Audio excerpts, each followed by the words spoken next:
We would like to send out a special thanks to Smithsonian Channel Plus for supporting The Trail Went Cold. Smithsonian Channel Plus is a new service that features original series and documentaries about crime and mystery, history, science, and pop culture, and more, including the new series called The Lost Tapes. So visit getscplus.com/cold and get 50% off your first 3 months of Smithsonian Channel Plus. Thank you, and enjoy the show. July 2nd, 1966, Porter County, Indiana.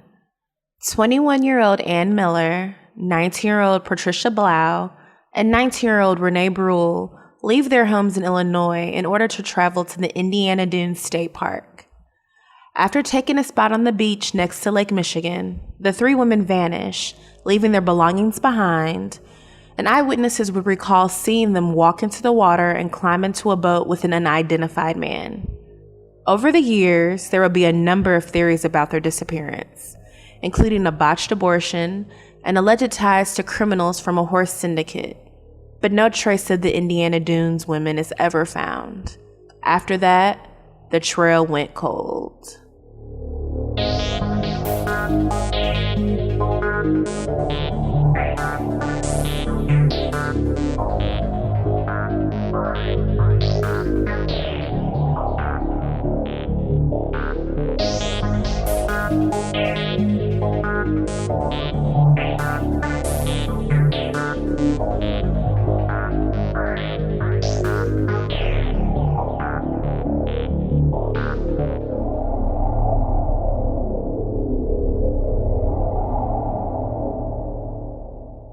Hello everyone, and welcome to our latest episode of The Trail Went Cold. I'm your host Robin Warder, and we've got a baffling missing persons case to cover today. The 1966 disappearances of Ann Miller, Patricia Blough, and Renee Bruhl, aka the Indiana Dunes Women. That voice you just heard narrating our intro was Kristen Ellen Thomas, the latest winner of our most recent Trail Went Cold listener voiceover contest, so thank you very much, Kristen Ellen. This is a popular recurring monthly contest which we have been carrying on for quite some time, and if you'd like to enter and haven't already done so, I will be providing instructions at the end of this episode. Anyway, this is the baffling story of three female friends who decided to start off the long 4th of July weekend by spending the day at the beach in Indiana Dunes State Park, but even though there were thousands of other people around, they somehow vanished without a trace and left all their belongings and their vehicle behind. The most promising lead was an eyewitness sighting of the three women climbing into a boat with an unidentified man, but to this day, no one knows who this man was or why the women would have joined him. The reason I'm covering this case now is because it was nearly 7 years ago when I published my first article for listverse.com, 10 Mysterious Disappearances of Multiple People, which pretty much set me down the path to eventually starting The Trail Went Cold. Looking back at the cases featured on that list, I was surprised to see that most of them have either wound up being solved or covered on this podcast, but this is the one I still haven't tackled yet. Given that it involved three women going missing at the same time, this case has received surprisingly little media coverage since it originally happened, but it's still heavily discussed online and contains a number of interesting theories which I will be talking about on this episode. Anyway, before we get started, just a quick reminder that The Trail Went Cold is a weekly podcast, which is currently available for download on several platforms, including iTunes, Stitcher, Google Play Music, and Spotify. So if you like this podcast, be sure to subscribe to it, and please leave us a rating or review on any of those sites to help spread the word and garner us more exposure. The Trail Went Cold is on Patreon, so if you would like to learn how to support the show, please visit our page at patreon.com/thetrailwentcold. For as little as $1 a month, you can garner access to exclusive rewards, which may include stickers and thank you cards, early access to episodes, and bonus content. So with all that out of the way, let us now explore the bizarre disappearance of the Indiana Dunes Women.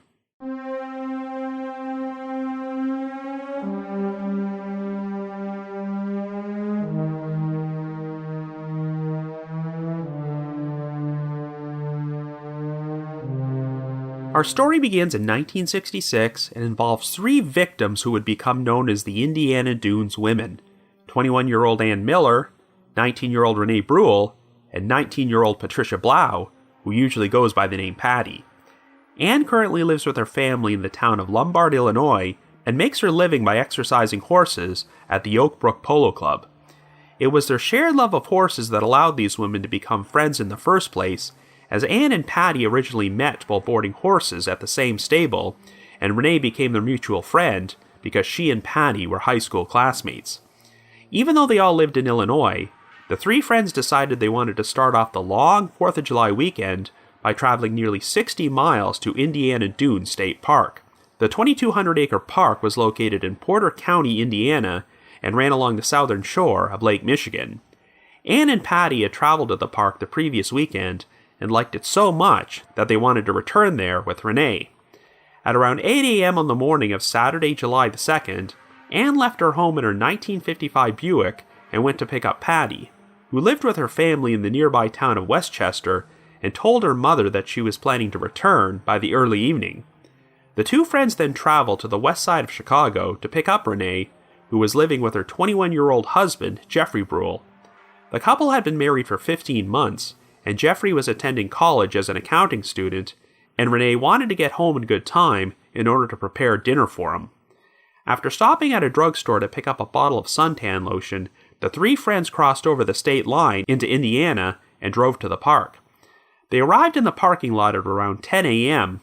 before hiking 3/4 of a mile to a spot on the crowded beach. On this particular day, it was estimated that around 8,600 people were frequenting the park, but the women would find a spot on the beach approximately 100 yards from the shoreline of Lake Michigan and spread their beach blanket on the side of a dune. A couple lying on the beach right next to them would distinctly remember the three women and play a pivotal role in this case. According to the couple, sometime around noon, Anne, Patty, and Renee entered the water and soon approached a white boat, which they described as being around 14 to 16 feet long and having a blue interior and an outboard motor. The boat was being piloted by an unidentified man who appeared to be in his early 20s and had a tan complexion and dark wavy hair. The women spoke to this man and climbed on board the boat before it headed west. At around 5:30 p.m., the couple realized that the three women had not been seen for several hours, but noticed that all of their belongings were still on their beach blanket, which included clothing, shoes, sunglasses, cigarettes, Anne's car keys, Patty's wallet, and Renee's purse, which contained $55 worth of checks. The couple decided to gather all of the belongings and take them to the park superintendent's office so he could hold on to the items in case the women came looking for them. Well, they would remain unclaimed for the next 2 days until the superintendent received a phone call from Patty's father. Sure enough, Patty, Anne, and Renee had not returned home on the evening of July the 2nd, and their families officially filed missing persons reports the following night. Patty's father wanted to know if the women had been seen at the park, and the superintendent informed him that he had their personal belongings in his possession. This prompted the park rangers to perform a search for the women, and they would eventually come across Anne's Buick in the parking lot, which was a match to the car keys left behind on the beach. Some additional belongings were still inside the vehicle, and all signs pointed to it having remained in the same spot for the past 2 days. This prompted the rangers to contact numerous law enforcement agencies, including the Indiana State Police and the United States Coast Guard, who would conduct extensive searches of the park and Lake Michigan. After the three women's disappearances were reported in the media, numerous eyewitnesses would come forward with reported sightings of them at the park over the weekend, but they often contradicted each other and could not be verified. Investigators believed that the sighting from the couple of the women boarding a boat with an unidentified man was the most credible, and it would be corroborated when an amateur photographer who had been filming home movies in the park on July 2nd came forward and handed over his reels to the police. When they viewed the footage, they were able to pick out what appeared to be three women and a man on a boat, which matched the couple's description. In fact, one of the women appeared to be wearing a yellow ruffled bikini, the same type of bathing suit Patty had on when she disappeared. There would also be an additional compelling sighting of the three women, which took place at around 3 p.m., about a half-mile east from the spot where they were last seen.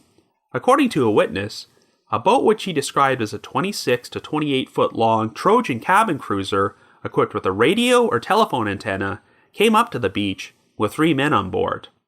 One of the men approached the women and spoke to them before they accompanied him onto the boat and it left the area. This led to speculation that one of these men may have been the same guy seen on the smaller blue and white boat, and that after dropping the women off, he returned to the beach in another boat with 2 male companions in order to pick them up again. The problem is that there had been an estimated 5,000 to 6,000 boats on that stretch of Lake Michigan on July the 2nd, so the authorities had no success at tracking down the blue and white boat or the cabin cruiser. The families of the 3 missing women would state that they could not think of any people in their lives who owned a boat matching either of those descriptions. On July the 2nd, debris from a boat would be discovered on Lake Michigan near a generating station about 3 miles from where the women were last seen, but there did not appear to be any reports of missing boats or wrecks during that time period. While investigators explored the possibility that Anne, Patty, and Renee had been the victims of an accidental drowning, the theory was deemed unlikely since all 3 women were considered to be fair to excellent swimmers. But a surprising discovery inside Renee's purse would lead some people to wonder if they had staged their disappearance. A note was found that Renee had written to her husband Jeffrey, in which she asked him for a divorce, complaining that he spent too much of his spare time working on cars with his friends, rather than spending time with her. However, both Jeffrey and Renee's family maintained that there were not any serious problems in the marriage. Since the note was dated 2 weeks before she disappeared, they believed that Renee may have written it in a moment of anger, but decided not to give it to her husband after she cooled down, and simply stuck it inside her purse and forgot about it. But a check into Patty's background would lead to a new theory about the disappearances. Like I mentioned earlier, Patty was passionate about horses and even owned a thoroughbred named Hank, who actually won a few races in the weeks prior to her disappearance. A few months before she went missing, Patty suffered a facial injury, which looked like it might have been caused by a fist.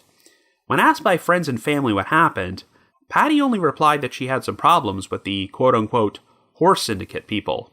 While Patty, Anne, and Renee all rode and boarded horses at Tricolor Stables in the Palatine suburb of Chicago. The stables were run by a man named George Jayne, whose half-brother, Silas Jayne, ran an organized gang of criminals known as the Horse Syndicate. They earned that nickname because they often used the buying, selling, and betting of racehorses as a front for their criminal activities, and often did heinous things such as murdering their own horses in order to collect the insurance money. In June of 1965, a 22-year-old woman named Sherry Rood was killed in a car bombing at the Tricolor Stables. The car belonged to George Jayne, who had asked Rood to move the vehicle for him, so it seemed like the bomb was intended for him. The prime suspect turned out to be Silas Jayne, as the 2 half-brothers often got into heated disputes. In March of 1966, Silas was charged with conspiracy to commit murder following a sting operation in which Silas met up with an alleged hitman wearing a wire. Silas gave the man a down payment and was recorded saying, "It's time to buy a horse," which was supposedly a code for ordering him to kill George. But when Silas went on trial and this hitman took the witness stand, he testified that he had suddenly developed amnesia and stated, quote, "I can't even remember what I had for breakfast this morning. I'm sick," end quote. The witness refused to implicate Silas in the crime, so he wound up being acquitted. But in October of 1970, an attempt on George's life finally succeeded when he was shot to death through his basement window while playing bridge with his family. Less than 3 years later, Silas and 4 of his crew members were charged for their roles in George's murder. One of them agreed to testify against the others in exchange for immunity, and Silas was convicted of conspiracy to commit murder and received a sentence of 6 to 20 years. He was released from prison in 1979 and died of leukemia 8 years later. Anyway, investigators looked into possible connections between the Horse Syndicate and the 3 missing women, as the phone numbers for both George and Silas's wife, Martha, were found in their personal possessions. Since they often spent time at Tricolor Stables, a theory was pushed forward that the women may have witnessed the bomb being planted in George's car and were made to disappear because they knew something about the crime. It would not be until 1999, 12 years after Silas's death, when a man named James Blough was convicted of Sherry Rood's murder. He received a prison sentence of 100 to 300 years, and testimony at the trial would indicate that Silas had paid Blough to plant the bomb with the intention of killing George. Following the three women's disappearances, George was questioned by police, and while he acknowledged that he knew them, he had no information to offer. However, when George's murder was investigated years later, authorities would learn that during a trip to El Reno, Oklahoma, Silas had once made a remark to the local sheriff about 3 bodies being buried under his house. A search was reportedly planned for Silas's property, but the sheriff was killed in a tractor accident on his farm, and the search never took place. In the end, there was just no conclusive evidence to link Silas Jayne or the horse syndicate to the disappearances. Investigators also looked into a former boyfriend of Patty's named John Paul Jones, who worked as a rodeo cowboy and had also spent time in prison. Jones had previously lived in the town of Hodgkins, Illinois, and moved to California only 2 weeks before the women went missing. A letter that Patty had written to Jones was found in her possessions, where she expressed her disappointment that he had left without telling her. Jones was questioned on 2 separate occasions, but he denied any knowledge or involvement in Patty's disappearance. The 3 women often met up at a tavern in Jones's former hometown of Hodgkins, and since Anne and Patty were both single, there were rumors that they had become involved with other men there. Dick Wiley was a crime reporter and photographer from the Chicago Sun-Times who covered this case and eventually went into law enforcement, and he would spend the next several decades doing his own independent investigation into the disappearances. Wiley would eventually reveal that shortly before she went missing, Anne had told some of her friends that she was 3 months pregnant and considering entering a home for unwed mothers. According to Wiley, Anne and Patty had been carrying on affairs with married men, and Patty may have become pregnant as well. On the night before they traveled to the park, both women apparently stayed out really late and did not get home until the wee hours of the morning. Wiley suspects that the unidentified man seen in the boat was Ralph Largo Jr., who lived in Gary, Indiana with his aunt and uncle, Helen and Frank Largo. It was rumored that the Largos ran an operation performing illegal abortions on their houseboat in Lake Michigan. Wiley suspects that this was the reason Ralph picked up the 3 women, but something went horribly wrong during the abortion, such as one of the women dying from complications, and the other 2 being killed because they were witnesses. But this only remains a theory, and thus far, no corroborating evidence has ever been presented to support it. So after 5 decades, no trace of Ann Miller, Patricia Blough, or Renee Bruhl has ever been found, and the Indiana Dunes women continue to remain missing persons. So I guess you could say, the trail went cold. But before we continue, we would like to take a moment to thank our new sponsor, Smithsonian Channel Plus, as we are very excited that they have chosen to support The Trail Went Cold. Smithsonian Channel Plus is a new service that features original series and documentaries about crime and mystery, history, science, and pop culture, and more. And one of the new series they have, which should be of particular interest to true crime fans, is The Lost Tapes, a riveting non-fiction series where you can find stories such as the infamous manhunt for the son of Sam, the capture of the 2002 DC sniper, the kidnapping of Patty Hearst, and so much more. The episodes feature rare radio broadcasts, classified government documents, archival imagery, and on-the-ground news reports, which allow shocking events from the 20th century to feel immediate again. And Smithsonian Channel Plus programming is also fact-checked for accuracy by experts at the Smithsonian Institution. Now, if you're listening to this podcast, I'd say there's a good chance you're already quite familiar with the Son of Sam case and might be wondering if another episode about that story could offer anything new. But that's the genius of The Lost Tapes. This isn't your standard true crime show featuring a narrator, reenactments, and recent interviews with talking heads. It consists entirely of archival material, such as original interviews and news broadcasts from the time period the murders took place, so you almost feel like you've traveled back to 1976 and 77 and are watching the events unfold in real time. Even if you think you know the Son of Sam case front to back, I guarantee that the Lost Tapes episode is going to contain footage you've never seen before, which is why I found it incredibly riveting to watch. So if you would like to view this episode and many others just like it, be sure to visit getscplus.com/cold and get 50% off your first 3 months of Smithsonian Channel Plus. That's getscplus.com/cold to get 50% off your first 3 months. Thank you, and enjoy the rest of the episode.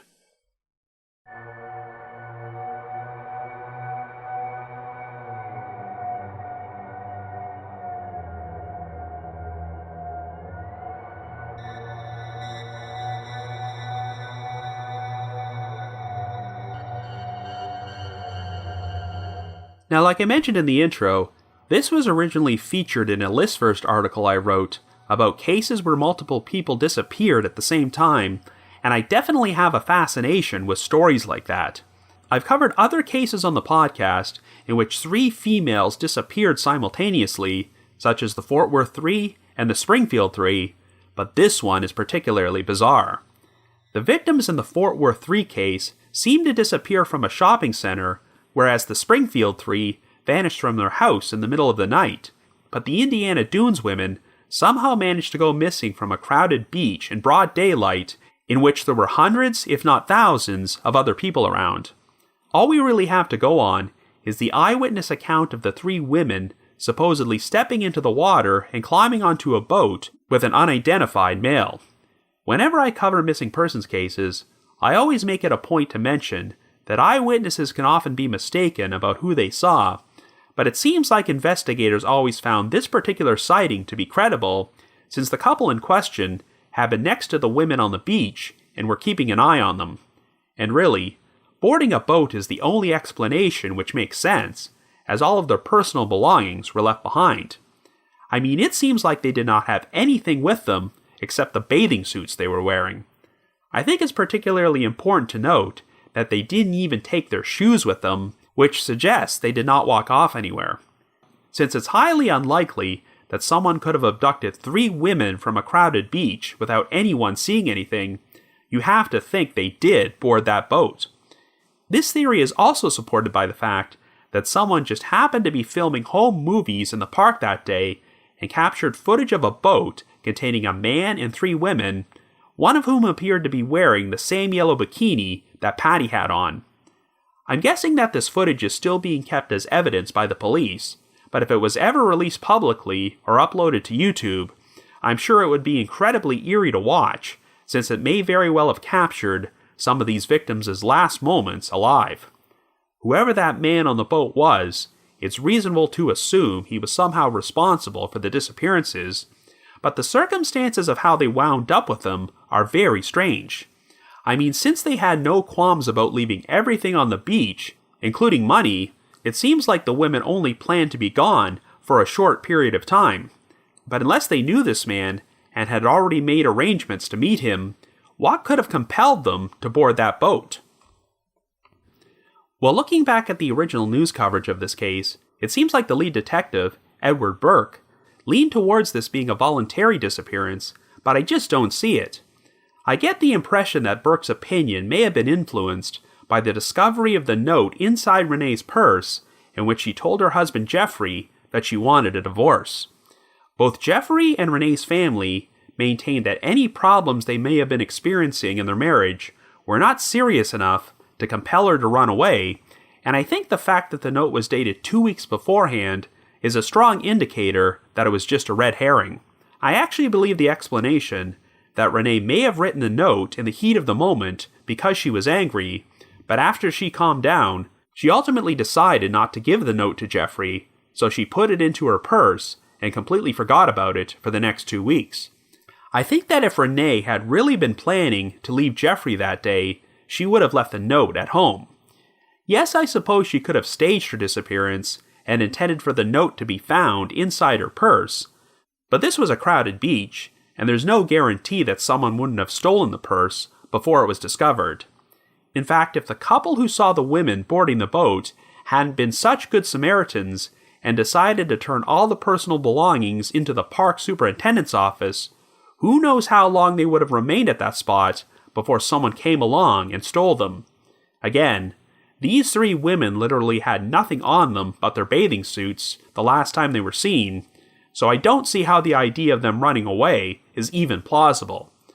Of course, another theory is that they drowned or got in some sort of boating accident and their bodies were never found. I know many people wrote off the drowning theory because the women were very strong swimmers, but there are so many things which can go wrong when you're out on a body of water as vast as Lake Michigan. Incidentally, many of the sources state that Patty could swim 20 to 30 miles, but I think that's either inaccurate or an exaggeration. Let's put it this way. The English Channel is 21 miles wide, and swimming it was something only a handful of people had done at that time. So if Patty was really capable of that, then this would have placed her among some of the top marathon swimmers in the world. The boating accident theory is interesting because debris from an apparent boat wreck was found about 3 miles away from the beach. It could not be matched up with any missing boats from the area. However, looking back at some of the original newspaper articles about the case, I read that the Coast Guard apparently determined that the debris had been in the water at least 3 weeks before it was found, and likely belonged to a small metal rowboat. I'm not exactly sure how they determined that, but if they're accurate, this would definitely rule out the possibility of the debris being connected to the case. Of course, this doesn't preclude the idea of a boating accident taking place at another location, but an extensive search of Lake Michigan turned up no other debris. I still believe the most logical explanation is that the man on the boat is responsible for what happened, but who could he have been? Well, if you go through online discussions of this case, you'll see some people place significance on the fact that one of the most horrific crimes in the history of the Midwest occurred only 2 weeks later. In fact, I think one of the main reasons the disappearances did not receive as much media coverage as they should have is because this crime wound up pushing it out of the headlines. On the evening of July 13th, 24-year-old Richard Speck broke into a Chicago townhouse which was functioning as a dormitory for student nurses, and over the course of the next several hours, he brutally murdered 8 young women. Speck was quickly captured, convicted of the murders, and sentenced to death, though his death sentence would be overturned, and he died in prison of a fatal heart attack in 1991. Now, if a person was brazen enough to single-handedly murder 8 women in one night, then you can certainly believe he was capable of killing 3 women at the same time, and if Speck was responsible for the disappearances of the Indiana Dunes women, perhaps it was his practice run for something much bigger. Well, according to newspaper articles from that time, Speck was questioned about the disappearances following his arrest, but investigators couldn't find anything to link him to the case. Indeed, Speck does not really match the description of the man on the boat, as he did not have dark, wavy hair. During this time period, Speck was staying in Chicago with his sister and her family, but he did not have his own transportation and relied on them to drive him around, so I don't see how he would have been able to make a 60-mile journey to Indiana Dunes State Park and gain access to a boat. So I think you can pretty much rule out Speck as having any involvement in the crime. However, there's another infamous criminal who is closely linked to this case, and that's Silas Jayne. I could probably devote an entire podcast to discussing this guy and his infamous horse syndicate, but let's just say he was pretty much evil incarnate. I already talked about how he spent time in prison for arranging the murder of his half-brother, George, and when he went on trial for this crime in 1973, Silas had attained so much notoriety that he hired one of the most famous defense attorneys in the country, F. Lee Bailey, to represent him. All things considered, Silas is incredibly lucky that he did not serve more time in prison and was a free man when he died, because in the years following his passing, it seemed like more and more crimes wound up getting linked to him. I previously mentioned that the man hired by Silas to perform the car bombing, which killed Sherry Rood, was not convicted of that crime until 1999, but that's not all. In 1995, a child predator named Kenneth Hansen would be charged and convicted of the brutal murders of 3 young boys, 14-year-old Robert Peterson, 13-year-old John Schuessler, and his 11-year-old brother, Anton Schuessler Jr.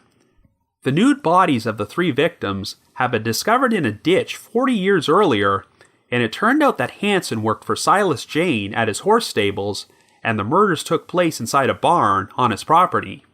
When Silas found out about it, he had the bodies moved into the ditch where they were ultimately found. Silas has also been looked at as having potential involvement in two other infamous unsolved cold cases from the Midwest: the 1956 murders of 15-year-old Barbara Grimes and her 12-year-old sister Patricia Grimes, and the 1977 disappearance of 65-year-old candy heiress Helen Brock.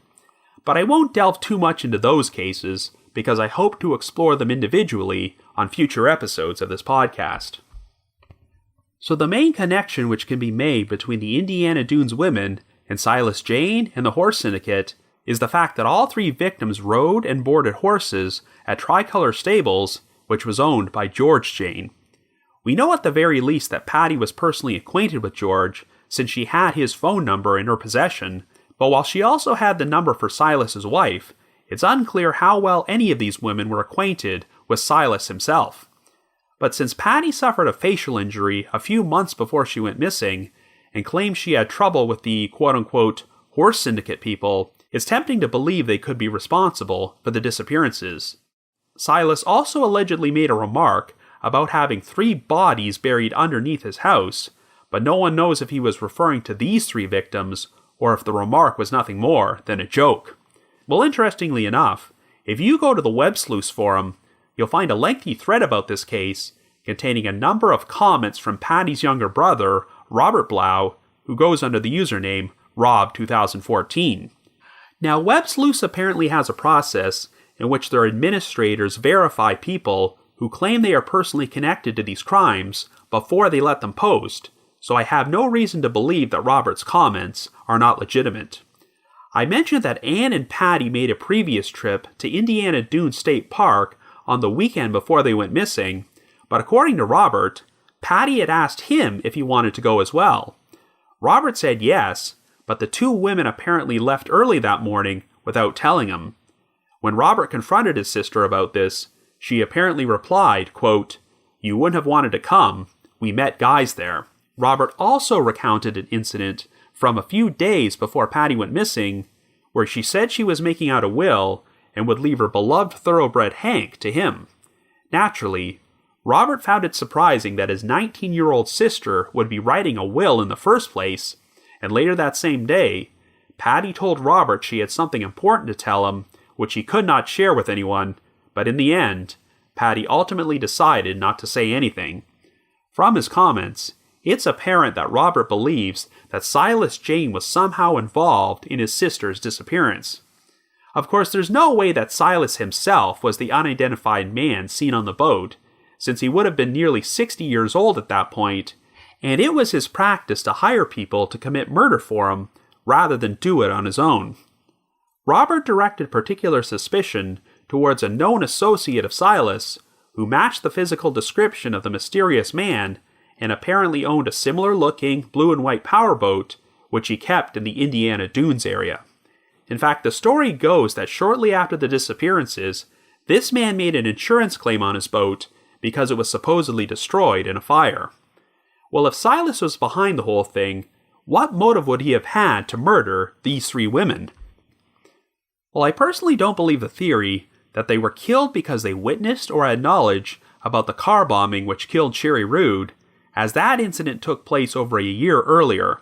I will admit that it is interesting that Silas went on trial for another alleged plot to kill his half-brother shortly before they went missing. Even though Silas was acquitted, that was technically a different crime, so he still could have been charged for his role in the car bombing at a later time. But if these women knew anything about it, I don't see why Silas would wait an entire year before taking care of them. However, if Robert's comments about his sister are true, then she could have been murdered for other reasons. Patty's thoroughbred, Hank, had actually recently won 2 horse races, but Patty disappeared before she had a chance to collect the winnings. I'm not saying that played a role in her disappearance, but perhaps Patty was more immersed in the horse racing world than she let on, and got herself involved in something illegal connected to the syndicate. My biggest issue with the idea of Silas being responsible for the disappearance is that he was based in Chicago, so unless the 3 women were being followed, I'm not entirely sure how he could have known they would be on the beach at Indiana Dunes State Park on that particular day, and it seems weird that an organized crime figure would arrange to murder 3 women by having them picked up in a boat at a crowded public beach where the perpetrator could be seen by several witnesses. But I do find it intriguing how Patty apparently told Robert that she and Anne met guys at the park the previous weekend, so she could have made arrangements to meet those guys there the following Saturday. If they knew the man on the boat from a previous occasion, then that might explain why they walked into the water and climbed onto the boat without hesitation.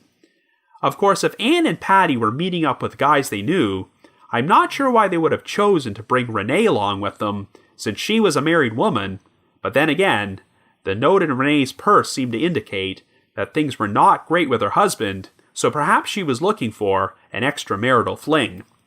The real wild card in this case is the alleged sighting of the 3 women walking down a different section of the beach at around 3 p.m. that afternoon, where they supposedly boarded a larger cabin cruiser with 3 men.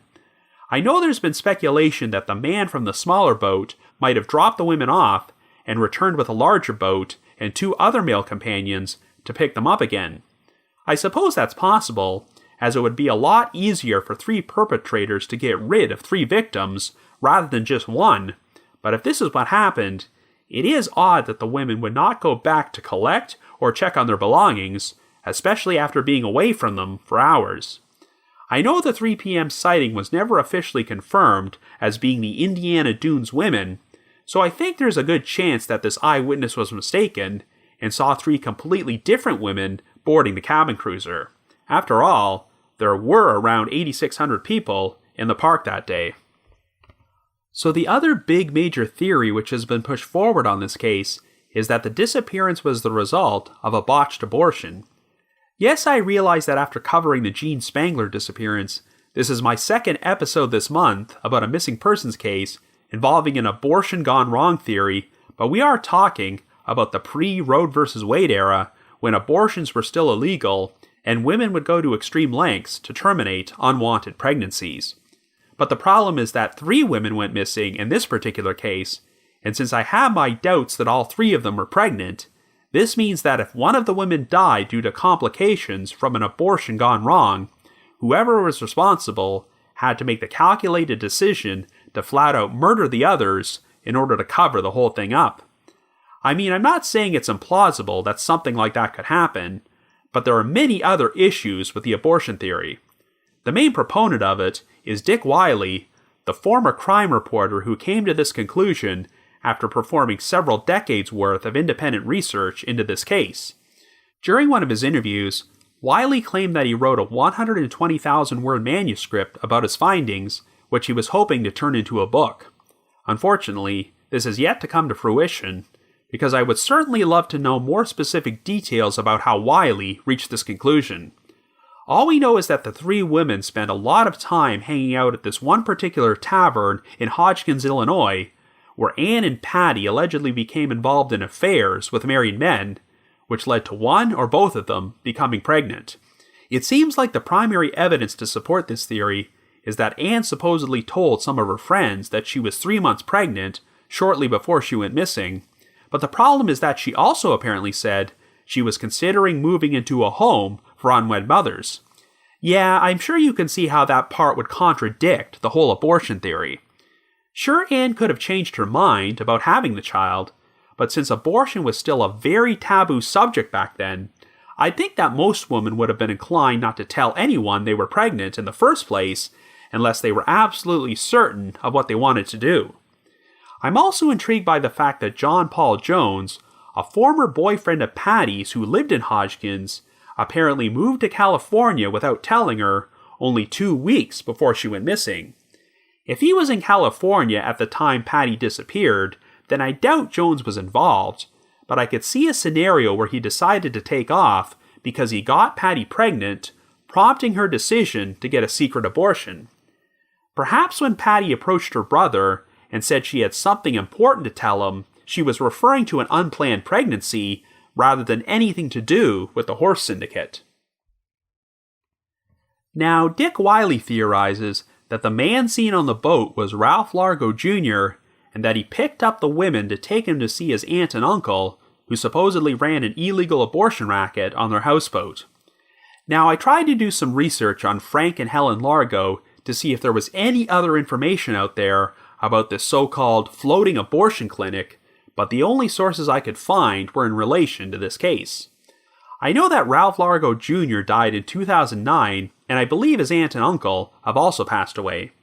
The only thing I could find online about this entire family was a blog about an incident in 1940 where Frank Largo went on trial on the charge of adultery and quote-unquote living off a prostitute's earnings, so Ralph Largo Sr. threatened a female witness into signing a statement which cleared his brother. Ralph Sr. later got involved in other criminal activity such as safecracking and apparently died in 1968. But even if the rumors about the Largo family operating an abortion racket on their houseboat are true, it really doesn't jive with the circumstances of how Anne, Patty, and Renee went missing.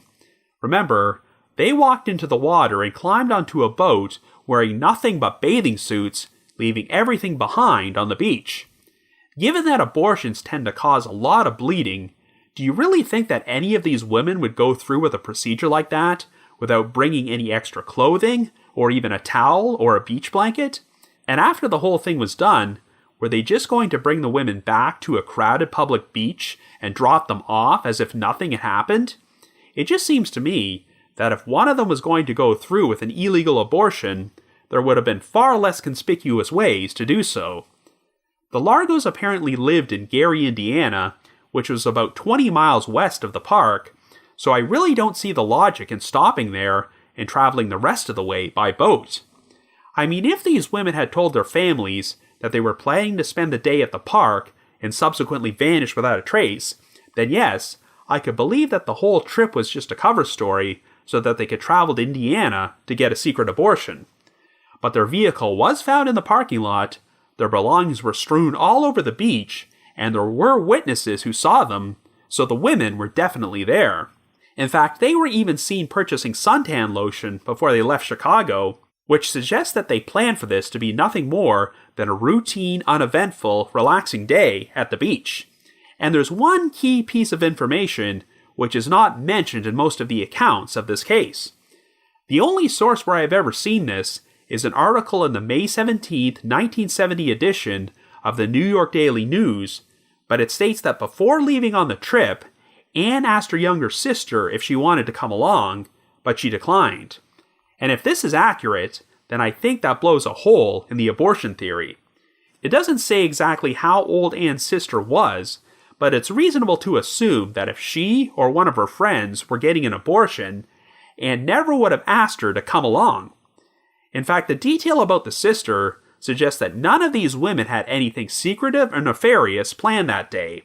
To make a comparison, in the Fort Worth 3 case, the youngest of the three victims, 9-year-old Julianne Mosley, only asked if she could accompany the two other girls to the shopping center at the very last minute.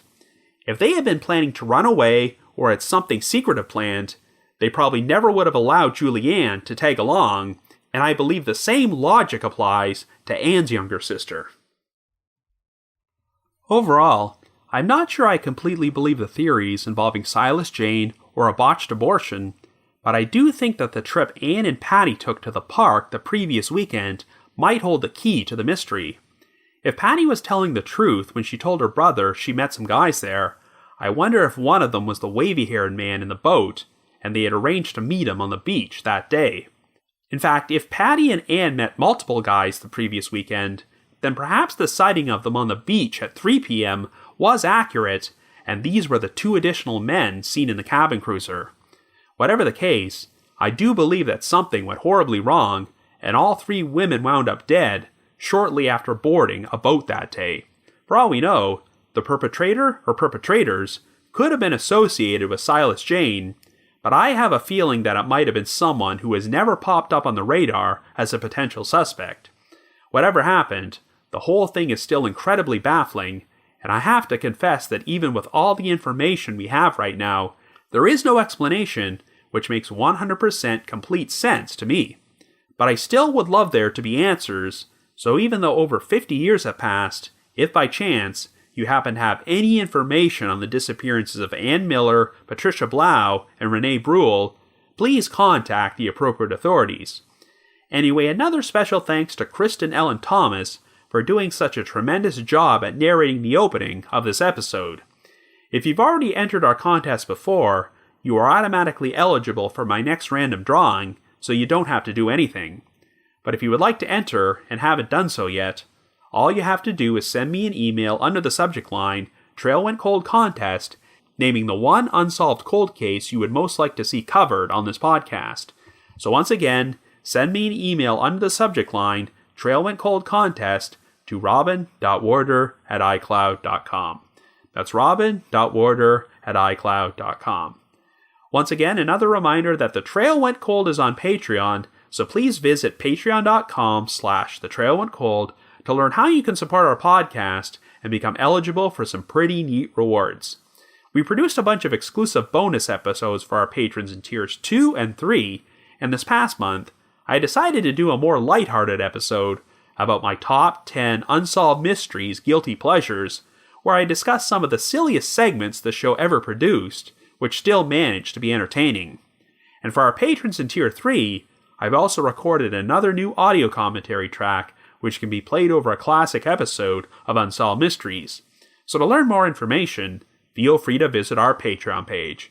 I'd also like to give a shout out to our most recent listeners who have signed up with us on Patreon this week, and they are Lauren B. and Normika G.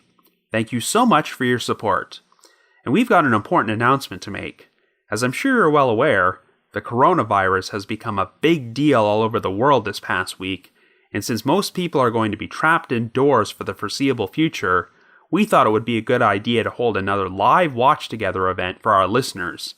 In case you're not aware, in the past, we have held marathons in which we've streamed unsolved mystery segments about the cases that were covered on The Trail Went Cold, so anyone is free to join us in our online streaming room in order to watch them and chat with us and your fellow fans. The event is being held this coming Saturday, March the 21st at 8 p.m. Eastern Standard Time. The link to our screening room can be found in our show notes, and it's also pinned to the top of both our Facebook and Twitter pages, so all you have to do is click the link in order to join us. We hope everyone stays safe and healthy and will join us on Saturday night. Anyway, I wanted to provide another reminder that for the second consecutive year, I will be attending the True Crime Podcast Festival, which is taking place at the Lowe's Hotel in Kansas City, Missouri, on the weekend of July the 11th to the 12th. If you would like to purchase tickets to that event and haven't already done so, please visit their website at truecrimepodcastfestival.com and earn yourself a 10% discount by using the promo code TTWC. That's TTWC. I also just wanted to give another shout out to my supporters at the Unsolved Mysteries message board at the Sitcoms Online forum and the Unresolved Mysteries subreddit. I need to provide a big thanks to McGill Foote, who edits and assembles this podcast together for me, and Vince Nitro, who composes the eerie music you hear on every episode. If you haven't already, you can like us on Facebook, follow us on Twitter, or leave us a rating or review on iTunes, Stitcher, Google Play Music, or Spotify. So have yourselves a great week and join us next Wednesday for another brand new episode of The Trail Went Cold.